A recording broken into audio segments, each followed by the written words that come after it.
Il est 20 h à Kinshasa, c'est l'heure de votre journal. Voici les titres.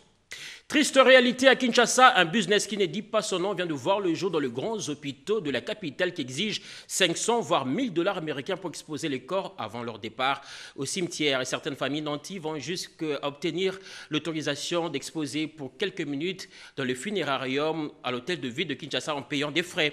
Cette situation va à l'encontre de certaines mesures arrêtées après la levée de l'état d'urgence sanitaire par le chef de l'État Félix Antoine Tshisekedi. Des voix s'élèvent pour dénoncer ces pratiques et appeler le gouvernement de la République à ouvrir l'œil et les bons. Vous aurez de plus amples détails dans notre rubrique dossier. Nous allons revenir sur le respect de gestes barrières. Le coronavirus n'a pas été éradiqué, continue de faire des victimes, mais la population générale semble bafouer ces mesures de prévention contre cette pandémie, d'où il faut une sensibilisation continue. Et dans ce journal magazine, nous allons parcourir les grands sujets qui ont marqué l'actualité de la semaine. Mais tout d'abord, l'actualité.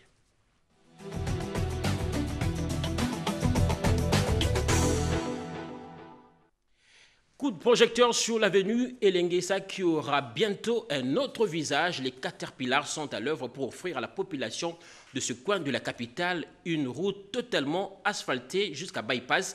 L'heure est à la pose de la couche d'enrobé à la grande satisfaction de la population qui plaide pour le curage de la rivière qui traverse l'avenue Elenguessa. Christine Lenzo. Les travaux de construction de l'avenue Elenguessa avancent normalement. L'entreprise Adi Construct, qui exécute ces travaux totalement financés par l'hôtel de ville de Kinshasa, a déjà fini le compactage d'une bonne partie de cette route rechargée en concassé. Et même la pose de l'enrobé devra intervenir ce samedi 19 septembre. Sur cette même route, l'on poursuit les rechargements en concassé, la construction des murs de bérets, la pose des briques préfabriquées destinées à la construction des caniveaux, aussi le finissage d'une traversée devant accueillir les eaux usées et celles de la rivière Kalamou, comme le précise Jean-Benoît Adimachi, DG de Adi Construct. Dès qu'on a fini les essais, si c'est concluant, on fait l'imprégnation, ce que vous appelez généralement colle. Et demain ou après-demain, on asphalte ces tronçons. Le gouverneur de la ville est en train de faire vraiment des efforts pour que ces travaux ne s'arrêtent pas. La population de cette partie de Selembao, Bumbu Makala et Ngiringiri n'a pas manqué d'exprimer sa satisfaction et remercier le chef de l'État Félix Tshisekedi et le gouvernement provincial de la ville de Kinshasa à travers Jantini Ngobila pour avoir songé au désenclavement de ces coins et pour avoir pensé à l'ouverture de l'avenue Elenguessa jusqu'à la route Bypass. Une chose est vraie, les pluies s'annoncent déjà, la population riveraine sollicite l'aide du gouvernement à travers Adi Construct pour procéder au curage de l'entièreté de cette rivière qui traverse la route Elenguessa. C'est là pour épargner la population des inondations. La société congolaise connaît un sérieux problème de cartes géographiques ne reprenant pas les vraies délimitations de la RDC. Avec tout son potentiel, l'Institut géographique du Congo monte au créneau et s'insurge contre toutes les cartes vendues au pays. Elles sont imprimées en Asie. Médard Mbouyal nous en parle. C'est un des patrimoines les plus précieux de notre pays, l'Institut géographique du Congo. Cette institution se veut le gardien du temple au service de l'armée et de l'État pour veiller sur la protection des frontières nationales. L'Institut géographique du Congo travaille au quotidien pour la production des cartes. Mais la mission principale de cette vieille institution est mal connue du grand public. C'est la première institution de la République installée par Léopold II pour déterminer les limites internationales et intranationales du Congo belge, en province, en territoire, en secteur, en groupement. Le tracé de nos cours d'eau, le tracé de nos forêts, de nos parcs, de nos zones minières, les tracés de nos ports, aéroports, camps militaires, écoles, hôpitaux, institutions de l'État, tout objet qui occupe l'espace national est représenté, géoreprésenté ici à l'Institut géographique du Congo. Garantir la protection des frontières nationales et livrer des cartes de haute précision suppose disposer d'un personnel qualifié, motivé et des technologies parmi les plus récentes. Le défi pour moi, c'est récupérer d'abord le marché des cartes bradé par les étrangers. La deuxième ambition, c'est celle de laisser l'Institut géographique aux Congolais sans des fonds toxiques, sans des PPP qui bradent les sols de la République. Chaque jour qui passe, des affairistes asiatiques inondent le marché national avec des cartes mal fabriquées, cartes à la base de plusieurs conflits communautaires. Pareil à la NASA aux États-Unis, l'Institut géographique du Congo entend se battre bec et ongle pour protéger le cœur de la connaissance sur le Congo. Il fait parler de lui ce dernier temps et il a la lourde responsabilité de traquer tous les mandataires véreux et veiller au respect de biens ainsi que de l'argent de l'État. Jules Alingue Tekei, c'est l'inspecteur général de finances nommé par le chef de l'État Félix-Antoine Tshisekedi pour accomplir cette mission, découvrant la carrière de cet homme à travers ce portrait signé Médard Bouyala. Il est probablement sur le point d'être proclamé ou reconnu l'homme de l'année 2020 en République démocratique du Congo. Jules Alingue Tekei, 57 ans, économiste de formation, occupe depuis près de 3 mois le très prestigieux poste d'inspecteur général des finances. Depuis sa nomination à la tête de cette institution, il a secoué des cocotiers connus pour leur inertie dans le jardin financier et monétaire congolais. Son ambition est bien simple, redorer l'image ternie de la fonction publique et du fonctionnaire congolais. Pur produit de la faculté des sciences économiques à l'université de Kinshasa, le destin de Jules Alingue vient de croiser celui de Félix-Antoine Tshisekedi. En regardant tous dans la même direction, ils travaillent pour la restauration de l'autorité de l'État et de la discipline dans l'administration publique en République démocratique du Congo. Aujourd'hui plus qu'hier, le sigle IGF fait trembler, suscite respect et considération. Car ne dit-on pas que la perte du gendarme est le début de la sagesse? Le rêve d'un nouveau Congo commence à pointer à l'horizon et il y a 1000 raisons d'y croire. De par la qualité de son travail et de tous ses collaborateurs, Alingue vient de réhabiliter le prestige du Congolais. Haut fonctionnaire, Alingue est le nom que l'on peut citer avec fierté, comme c'est le cas du docteur Mukwege, du professeur Jean-Jacques Muyembe et bien d'autres. Et comme nous parlons de l'inspecteur général de finances, sachez qu'une mission de l'IGF est déjà descendue à Lubumbashi dans le Haut-Katanga pour des enquêtes. Jules Alingue a été reçu par le gouverneur Jacques Kabula Katoué. Il s'est confié à la presse au sortir de son entretien avec le gouverneur. On l'écoute. D'être reçu par le gouverneur de la province du Haut-Katanga dans le cadre d'une mission d'encadrement des services provinciaux qui sont impliqués aussi bien dans la mobilisation des recettes que dans la rationalisation de la chaîne de la dépense. Il y a 4 inspecteurs généraux des finances qui vont rester ici à Lubumbashi et qui vont commencer le travail dès le lundi. Ils vont travailler au niveau de la DERCAT et de la chaîne de la dépense provinciale pour pousser la régie et autres services mobilisateurs à aider, à accompagner réellement les gouverneurs de province à mobiliser les moyens pour les affecter aux projets de développement.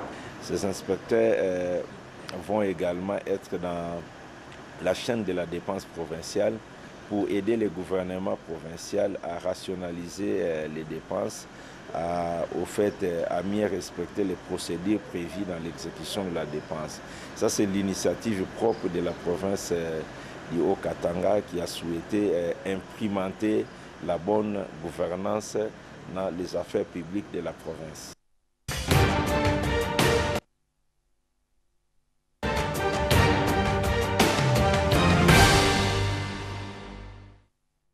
Ouvrons à présent notre rubrique rétrospective avec le président de la République, Félix-Antoine Tshisekedi, qui a accueilli son homologue de la République du Congo, Denis Sassou Nguesso, venu assister aux obsèques de sa belle-sœur à Kinshasa. Par ailleurs, le chef de l'État a reçu une forte délégation des investisseurs miniers et énergétiques australiens intéressés par le secteur hydroélectrique de la République démocratique du Congo. Et en début de semaine, le groupe de 13 parlementaires et acteurs politiques a remis au chef de l'État le rapport de sa campagne sur le consensus autour des réformes électorales. La semaine du président, c'est signé Pierre Kibambeso Moïsa. 13 parlementaires et personnalités politiques a clôturé sa campagne de plaidoyer en faveur d'un consensus autour des réformes électorales. Le G13 est allé présenter en primeur au chef de l'État, Félix-Antoine Tshisekedi Tshilombo, le rapport de ses consultations. 2 mois durant, le G13 a sillonné le territoire national pour rencontrer les acteurs institutionnels et parties prenantes au processus électoral afin de définir ensemble les priorités des réformes, consolider les points de divergence et régler les désaccords. Le président de la République du Congo, Denis Sassou Nguesso, est arrivé à Kinshasa pour une visite qui s'inscrivait dans le cadre des obsèques de Mme Germaine Diembo, la sœur de la première dame du Congo-Brazzaville. Il a été accueilli par son homologue de la RDC, Félix-Antoine Tshisekedi Tshilombo, à sa descente de l'hélicoptère présidentiel au Palais de la Nation. Les 2 chefs d'État et leurs épouses se sont retrouvés le lendemain à la cathédrale Notre-Dame du Congo au cours d'une messe des suffrages dite pour le repos de l'âme de l'illustre disparu. L'ancien président du Bénin, Boni Yahi, a assisté à ces cultes religieux célébrés par le cardinal Fridolin Ambongo, assisté du cardinal émérite Laurent Mosengo Passignan et de l'évêque auxiliaire de Kinshasa, Monseigneur Kisonga. Madame Germaine Diembo est décédée à Paris, en France, le 31 août 2020. Sa dépouille a été rapatriée à Kinshasa, où les obsèques ont été organisées. Peu avant son retour à Brazzaville, le président Denis Sassou Nguesso a été reçu par son homologue Félix-Antoine Tshisekedi Tshilombo pour un tête-à-tête au Palais de la Nation. De grands dossiers politiques, économiques et sociaux ont été au menu de leurs échanges. Futur président de l'Union africaine, le président Félix-Antoine Tshisekedi a aussi évoqué avec le président Denis Sassou, président du comité de haut niveau de l'organisation panafricaine, des questions brûlantes de l'heure, notamment le conflit libyen. Les relations entre la RDC et le Congo-Brazzaville, liées par la géographie et l'histoire, sont exemplaires, a indiqué en substance le président Sassou Nguesso à la presse. L'appel lancé aux investisseurs par le président de la République rencontre des échos favorables et une forte délégation du groupe minier et énergétique australien de renommée internationale a séjourné à Kinshasa. Fortescue Metals Group est venu présenter au chef de l'État Félix-Antoine Tshisekedi Tshilombo son vaste et ambitieux projet d'investissement dans le secteur de l'hydroélectricité en République démocratique du Congo. FMG compte finaliser la construction et la production de l'énergie hydroélectrique du Grand Inga. Le projet concerne toutes les composantes de ces grands barrages hydroélectriques de Inga 1 à Inga 8. En présence du chef de l'État et du Premier ministre Sylvestre Ilunga Ilunkamba, un accord a été signé à cet effet par la vice-premier ministre, ministre du Plan Élisée Munembwe, et le chairman de la firme australienne Andrew Forrest. Les études de faisabilité sont disponibles afin d'exécuter le projet, a rassuré le conseil spécial du chef de l'État en matière d'infrastructure, Alexandre Kayembe de Bampende, au sortir de cette entrevue. La tradition toujours respectée à la Cité de l'Union africaine. Le chef de l'État, Félix-Antoine Tshisekedi Tshilombo, a présidé le vendredi par vidéoconférence la 49e réunion ordinaire du Conseil des ministres. Le président de la République a fait part au Conseil de la situation de plus en plus dangereuse pour les fermes et pour les animaux à cause de la grande concentration du gaz carbonique dans le golfe de Kabono au Nord Kivu. Face à ces dangers, le Conseil des ministres, à l'initiative du président de la République, a décidé que le ministre d'État, ministre des hydrocarbures, ainsi que le ministre ayant les budgets et les finances dans leurs attributions, prennent toutes les dispositions pour le dégazage à grande échelle du golfe de Kabono avant la fin de l'année en cours. Un autre point inscrit dans la communication du chef de l'État, c'est celui des réformes indispensables pour l'accès aux facilités élargies des crédits au Fonds monétaire international. La semaine qui touche à sa fin a été riche en événements. L'on retient le verdict du procès viol des infirmières du centre de santé de référence de Kisenso. Certains membres de cette bande ont écopé de 20 ans de servitude pénale. Autre sujet, l'inhumation des victimes de l'éboulement du gisement minier à Kamituga. Nous sommes là au sud Kivu et la semaine qui se termine a été marquée également par la rentrée parlementaire au niveau de l'Assemblée nationale et au Sénat. La semaine en 5 minutes, c'est avec Fifi Mukundi.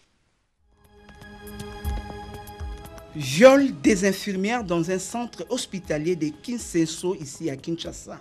Le verdict est tombé cette semaine dans les procès en flagrance devant le tribunal de grande instance de Matete. Les 3 inculpés écopent de 20 ans de servitude pénale. Les 2 autres présumés ont été acquittés. Ces infirmières seront transférées dans une formation médicale plus spécialisée. Le ministre de la Santé publique l'a dit au terme de sa visite de réconfort aux 2 victimes de viol au centre mère et enfants dans la commune de Ngaba. À Kamituga, au sud Kivu, les corps de 50 personnes péries dans un éboulement de gisements d'or ont été inhumés. L'artésunate suppositoire entre désormais dans le rang des produits pharmaceutiques utilisés dans le traitement du paludisme grave chez les enfants de moins de 5 ans. Le ministre de la Santé a présenté ses projets pilotes le jeudi de la semaine qui s'achève. Le même jour, la première dame de la République démocratique du Congo, Denise Nyakuru, et World Vision ont donné la preuve de leur détermination à lutter contre le travail des enfants en République démocratique du Congo. C'était au cours d'un déjeuner plaidoyer relatif à ce sujet. Une autre sentence prononcée cette semaine en procédure de flagrance, des peines allant de 12 mois à 20 ans de servitude principale et 8 acquittements dans les procès de voleurs de carburant dans les pipelines de la CEP Congo au tribunal de grande instance d'Indjili. L'actualité, c'est aussi la rentrée parlementaire. À ces premiers jours de la session ordinaire de septembre, essentiellement budgétaire, la présidente de l'Assemblée nationale a passé en revue la situation du pays dans tous les secteurs. Même exercice pour le numéro 1 du Sénat qui a évoqué plusieurs points préoccupant les Congolais sur les plans sécuritaires, économiques, social et politiques. L'AMIBA, la minière de Bakwanga, est sur la voie de sa relance. Le gouvernement central vient de débloquer 5 millions au titre d'acompte sur les 20 millions de dollars demandés par la société.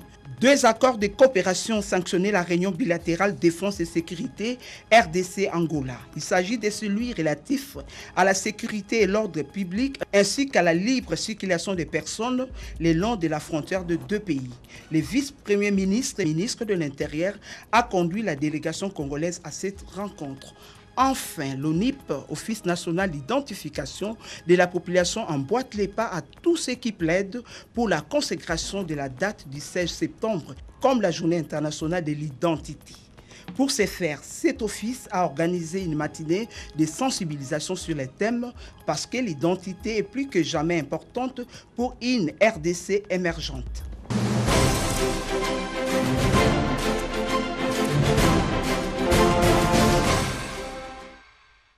Même si à lever de l'état d'urgence sanitaire, le coronavirus n'a pas été éradiqué, continue de faire des victimes.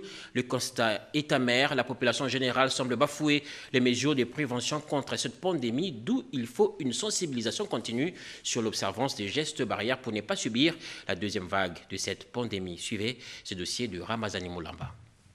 En ce moment, dans plusieurs grandes métropoles à travers le monde, on parle du reconfinement et aussi du durcissement des mesures barrières pour stopper la seconde vague de coronavirus qui se profile. L'Organisation mondiale de la santé entrevoit même plusieurs millions de décès dans les 6 mois qui arrivent. Kinshasa, par contre, a retrouvé son ambiance habituelle d'avant l'état d'urgence sanitaire. Marché bondé, transport en commun chargé à l'excès, les mesures de distanciation sociale ont été renvoyées au calendrier grec. C'est comme si Covid-19 n'a jamais visité notre pays, la RDC. Kinshasa by Night est bien vivant. Bars et terrasses fonctionnent en plein régime. La maladie Covid existe, est une réalité.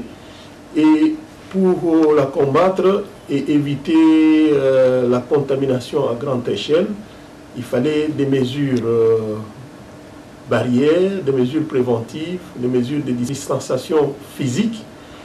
Mais vous savez qu'aujourd'hui, nous nous retrouvons dans la phase où la courbe est ascendante. Ça signifie que quelque part, les mesures ont été relâchées parce que hier c'était une épidémie importée, mais maintenant la contamination s'est faite à travers le cas locaux, de proche en proche.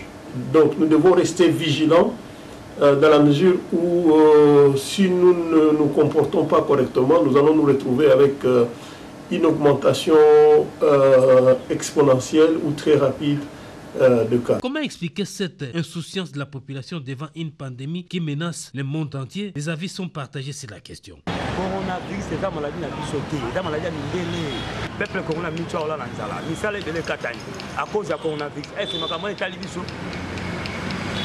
Quand tu sala ba te donner école qui est quoi ba iti. Ba tona beaucoup là-bas na bango, parce que la responsable na parler.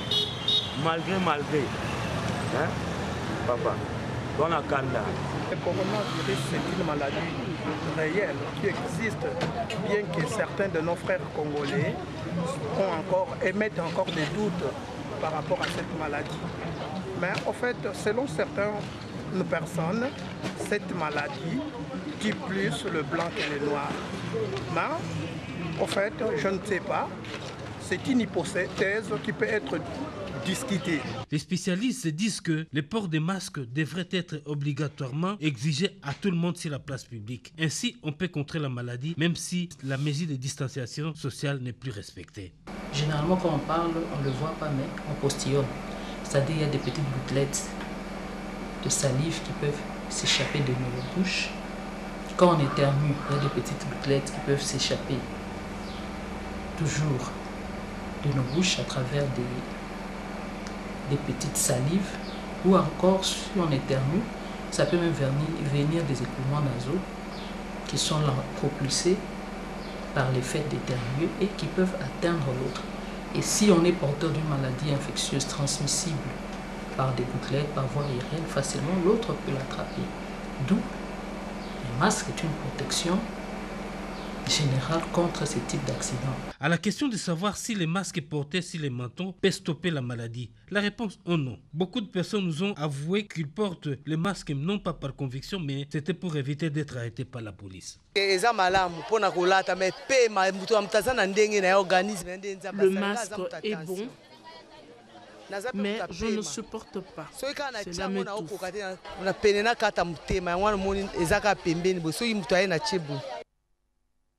Triste réalité à Kinshasa, un business qui ne dit pas son nom vient de voir le jour dans les grands hôpitaux de la capitale qui exigent 500 voire 1000 $ américains pour exposer les corps avant leur départ au cimetière. Après les salles polyvalentes, ce sont des hôpitaux qui se sont mis à récolter de l'argent pour le seul motif, l'aménagement près des morgues, des espaces pour rendre les derniers hommages aux défunts. Certaines familles vont jusqu'à payer des frais à l'hôtel de ville de Kinshasa pour obtenir l'autorisation d'exposer pour quelques minutes seulement dans les funérariums. Des voix s'élèvent pour dénoncer ces pratiques et appeler le gouvernement de la République à ouvrir l'œil et les bons. Angèle Mabiala, Jean-René Kabamba et Li Toumba ont fait la ronde des quelques hôpitaux. Suivez.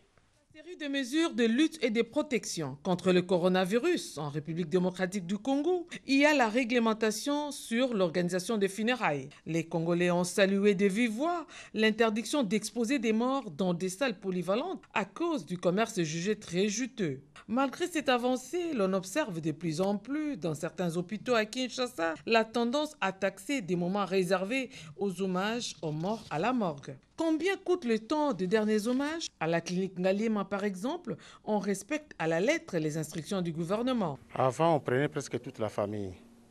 Donc, on ne comptait même pas le nombre.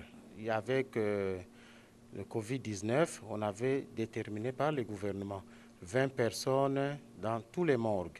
C'est ainsi que nous aussi, nous avons affiché les 20 personnes. Et c'est les 20 personnes que nous prenons chaque jour pendant la sortie des corps. La salle est gratuite, donc les membres de la famille, ils payent seulement le séjour de l'hôpital. À la morgue, ils payent l'occupation du frigo pour le recueillement. Vraiment, c'est gratuit, même pas un franc. L'hôpital a pris soin de construire un stand pour assister les familles éplorées. L'accueil n'a pas de prix. Il faut un bon accueil pour les clients. Il ne faut pas les exposer. Quelqu'un qui vient à la morgue, d'abord il est fatigué, il doit se mettre, il est attristé bien sûr. Effectivement, il faut le mettre dans de bonnes conditions, sinon ça aggraverait alors encore des soucis.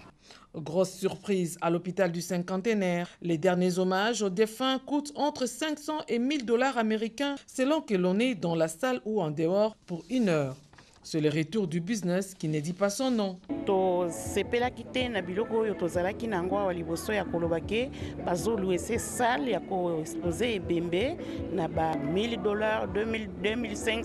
Le chef de l'État l'avait bien dit, de la morgue, direction le cimetière. Pourquoi font-ils les contraires? On nous exige de payer 500 dollars américains ou 1000 dollars pour 1 heure seulement d'exposition du corps. C'est qui l'a fait ça? Non,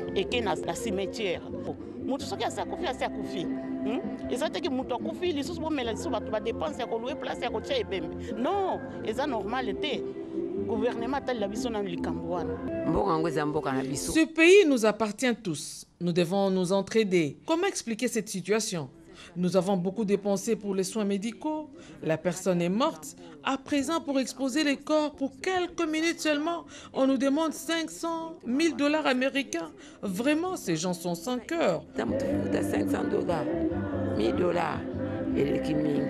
Et lorsque se mêle l'administration de la ville, une autorisation express du chef de l'exécutif provincial pour que la famille éplorée expose le corps du défunt pendant 1 ou 2 heures en dehors de la morgue. C'est dire qu'on est en face d'un système nouveau qui permet à ceux qui ont des moyens d'organiser le deuil sur la place familiale pendant quelques heures. Et pour les autres, c'est le respect des mesures gouvernementales.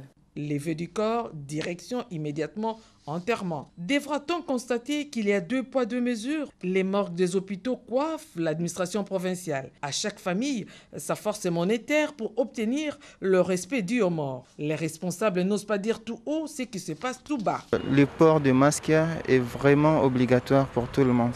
On expose les corps dans les funérariums. Et à part le funérarium, nous avons un terrain à l'extérieur qui est aussi utilisé pour les cérémonies de recueillement. Voilà. Et les décors, les tentes, c'est pour l'hôpital? Les décors, les tentes, c'est pas pour l'hôpital. Voilà. Les familles s'organisent pour les décors. L'hôpital offre les chaises et de l'espace. Et avant toute cérémonie, il y a le protocole de l'hôpital qu'il faut remplir. Donc il faut remplir toutes les modalités. Et là, c'est à combien? Non. À l'hôpital, on fait louer des chaises à des familles éplorées et on s'offre à l'ambiance bon enfant, défiant même la décision du respect de la distanciation sociale. Lors de notre collecte, nous étions obligés de nous étonner comment s'organisent de petits marchés.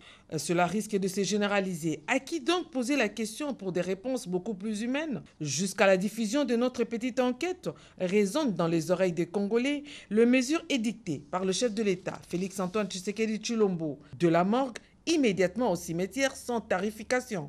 Le fond du problème, c'est l'une d'importantes mesures de protection contre le coronavirus.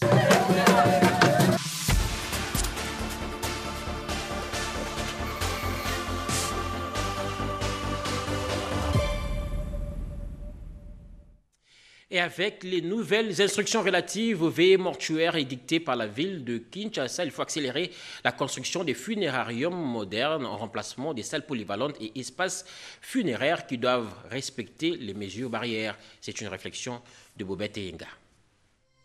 Le coronavirus nous a contraints à changer de manière de nous réjouir pour les événements festifs et sur comment rendre hommage à ceux qui meurent.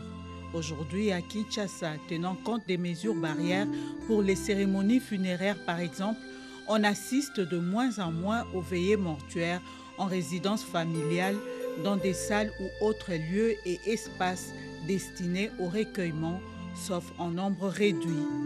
Cette disposition de la ville prévoit une brève exposition au funérarium après levée du corps de la morgue, puis acheminement de la dépouille au cimetière le même jour.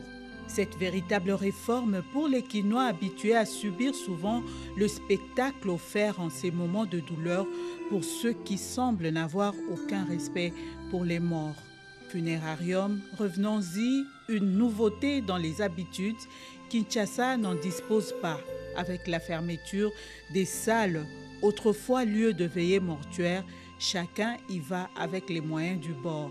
Par ailleurs, les morgues accordent aux familles, moyennant un paiement du temps de recueillement.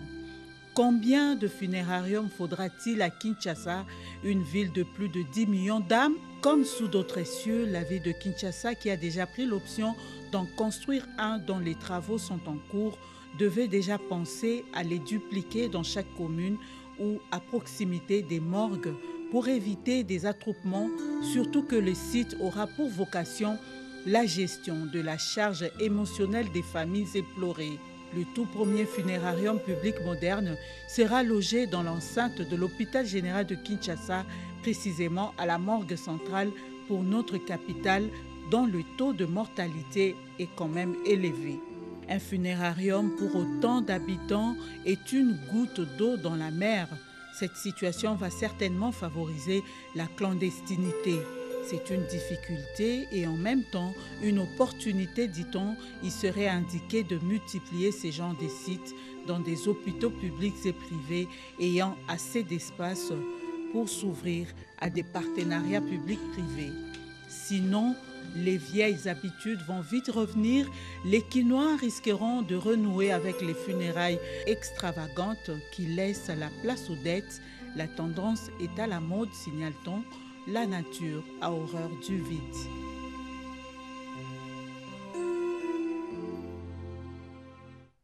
Changeons de chapitre, focus sur la rentrée parlementaire, une session qui s'est budgétaire en vue du projet de loi de finances exercice 2021. Révivons les grands moments de cette rentrée et surtout nous allons focaliser notre attention sur les grandes attentes de la population durant cette session.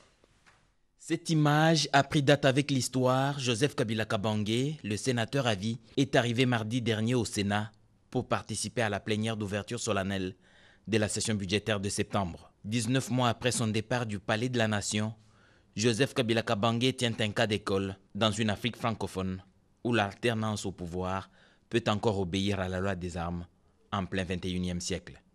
La RDC a ouvert un nouveau chapitre. Des hommes en uniforme, devenus chefs d'État qui se soumettent à la logique des urnes, les pages d'histoire n'en sont pas très nanties. Cette image forte passera à Yamoussoukro en Côte d'Ivoire de Félix Houphouët-Boigny. On en a certainement parlé à Conakry, en Guinée de Sékou Touré, et elle a à coup sûr alimenté les débats dans certains couloirs à Yaoundé, au Cameroun, d'Amadou Ahidjo. La passation civilisée de pouvoir intervenue en RDC a fait qu'aujourd'hui le pays est regardé différemment de l'extérieur. Nous pouvons nous en vanter sans jamais oublier notre fragilité. Les querelles byzantines sur la qualité des élections et la fiabilité des résultats ayant conduit à cette alternance pacifique sont de l'ordre de l'humain. Chacun a rendez-vous avec l'histoire en son époque. Joseph Kabila Kabange s'en est bien sorti et est entré par la grande porte au panthéon de l'histoire congolaise. La République a gagné et à présent il y a de nouveaux challenges. Il y a un autre leadership et fort de son statut de sénateur à vie. Joseph Kabila Kabange peut apporter bien des choses au Sénat ou ailleurs dans la République. Parlons de l'action humanitaire. La deuxième phase de la campagne humanitaire initiée par le gouvernement de la République pour assister les déplacés internes et victimes des catastrophes vient de débuter. Le ministre des Actions humanitaires est arrivé à Bunia, en Ituri. Il a été accueilli par le gouverneur Jean Bamanista, nous dit Edith Chala. En début d'après-midi, dimanche 20 septembre 2020, le ministre des Actions humanitaires et Solidarité nationale, Siv Mikaï Maboulouki, est arrivé à Bunia dans la province de l'Ituri. Il dit conduire une équipe dans le cadre de la deuxième phase de la caravane humanitaire. Soutenant les efforts du chef de l'État dans la recherche de la paix sur l'ensemble du territoire national, le ministre des Actions humanitaires est venu apporter de l'aide à la population de ce coin au nom du gouvernement de la République. Il s'agit, à en croire le ministre, de faire l'état des lieux de la situation humanitaire dans cette province et agir en fonction des moyens disponibles. Dans le cadre de l'Ituri, j'ai viens en mission du gouvernement pour appuyer les efforts entrepris par le commandant suprême des forces armées qui est en train de vouloir pacifier l'Ituri, qui envoie une mission ici, et puis apparemment ça marche bien.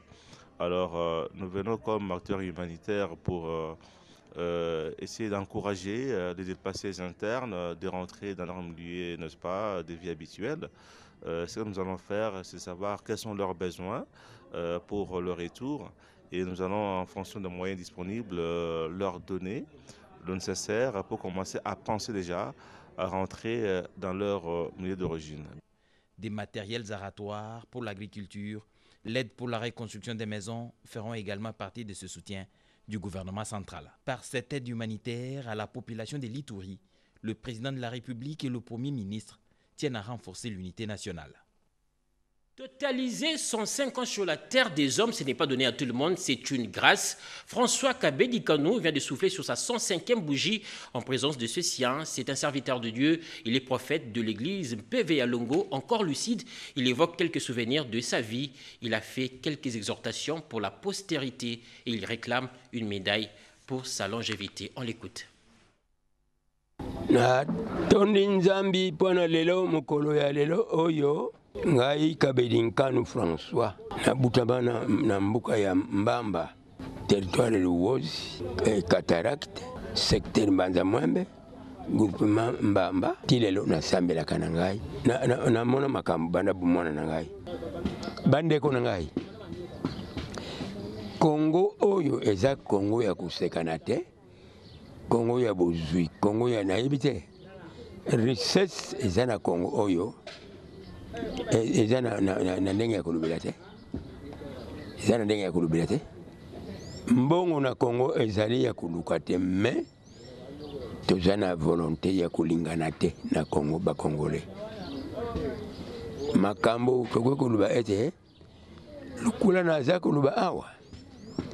Soki kozala ete na président de la République na ko kupesa ye conseil na dikambo moko mibale misatu selema mpona kukamba mbuka oyo pe mbuka po evandi e sepeli mbuka oyo soki eza na pasi mbuka oyo soki toza komona misère ezali jalousie eleki moninga aza kufunda moninga na munguna pasi eza na Congo ba Congolais yango wana tofunda ka baninga na endenge tofunda tobongisa mokili mpona tobebisa mokili topesaka yango na maboko ya banguna bandeko na ngai yo sika yo vandi nga sika na vandi Congo eza kubeba sika nga na vandi Congo eza kubeba sika yo vandi Congolais nyonso soki kaka alati amour bolingo volonté ya kulinga moninga na moninga mboka oyo nayebi te ndenge bakubenga mboka oyo oyo eza mboka ya kukufa nzala te. Merci pour ces conseils. Benoît Lukuku Sampou, premier caméraman noir d'actualité cinéma de la RDC, devenu par la suite célèbre animateur des émissions de variété musicale, dont Télé Cabaret, Télé Show, Kin Show, Variété samedi soir, a été conduit en sa dernière demeure devant la grande communauté du monde de la communication. L'illustre disparu a supporté au loin l'image d'un pays dans sa grandeur et dans sa diversité culturelle. Il a tiré sa révérence au Portugal où il occupait des fonctions de ministre et conseiller à l'ambassade de la République démocratique du Congo au Portugal. Le récit de ses obsèques avec Kinara Moussachi. Décédé le 13 mars 2020, notre confrère, le célèbre animateur des variétés musicales télévisées, Lukungu Sambou Benoît, a indubitablement marqué l'histoire de la presse écrite puis de l'audiovisuel congolais. Premier caméraman noir d'actualité aux agences Belgavox puis Congovox, d'abord au Katanga, où il est né à Mitoaba le 23 juillet 1938, puis à Kinshasa, la capitale, Lukungu Sambou s'est distingué dans la couverture des images pour les salles de cinéma à prélude des projections de long métrage d'abord. Témoin des grands événements tels que la conférence de Coquillatville où il accompagne Moïse Tshombe et la création de l'Organisation de l'Unité africaine à Addis Abeba en 1963, il a presté au cabinet du président Kasavubu et il a filmé toutes les péripéties ayant conduit à la prise du pouvoir par l'armée en 1965. Ayant été de ceux qui ont démarré la télévision en République démocratique du Congo, les pionniers de ceux qui ont participé à cette révolution de l'image en Afrique, sous l'impulsion du chef de l'État Mobutu Sese Seko, ont tenu à perpétuer sa mémoire à travers une émission lui consacrée dans Cabaret, animée en direct sur la RTNC par Bieva Ngalengemi sur le plateau de la RTNC 2 le 18 septembre dernier. Sous l'impulsion de l'ancien PDG de la RTNC, Kitutu Oleontoa, Steph pour les intimes, Chitenge Madika, Emedi Mwanambroyo, Kabala Mwanambrouye et Nchate ont fait revivre pendant près de 2 heures les grands moments de la RTNC de l'OZRT à travers les archives conservées précieusement et collectées par une équipe de montage et de réalisation dont les membres du reste ont été les collaborateurs de tous les jours de Lukungu Sambou dans la production des actualités, des documentaires, des fictions cinéma et séries TV, ainsi que dans l'animation des variétés musicales qui tenaient en haleine les téléspectateurs de ce qui a été connu comme le grand tam-tam d'Afrique des années 70, 80 et 90.